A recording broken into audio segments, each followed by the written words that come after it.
Chennai super কিংসের স্কোয়াডরা IPL নিলামের আগে কয়েকজন তরুণ ক্রিকেটারের নাম সুপারিশ করেছিলেন, কিন্তু চেন্নাই কর্তৃপক্ষ গুরুত্ব দেননি। তালিকায় ছিলেন প্রিয়াংশু আর্যের নামও।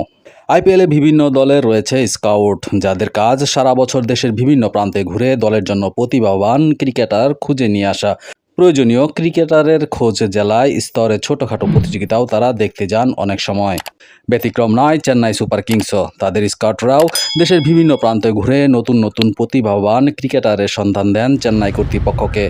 আইপিএলের গত নিলামের আগেও বেশ কয়েকজন তরুণ ক্রিকেটারের নাম সুপারিশ করেছিলেন। সেই তালিকায় ছিলেন প্রিয়াংশু আর্যের নাম। অতীতে যেমন তাদের তালিকায় ছিল বরুণ চক্রবর্তী, সাই সুদর্শনের নাম।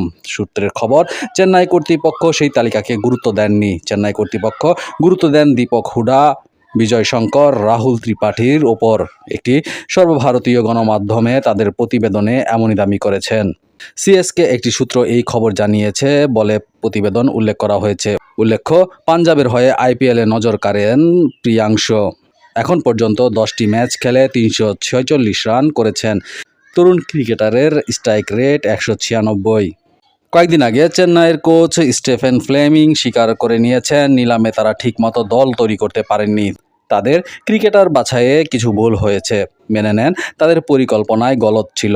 দলে স্কাউটদের পরামর্শ শুনলে হয়তো প্রতিযোগিতার মাঝে এসে ফ্লেমিংকে এমন আক্ষেপ করতে হতো না।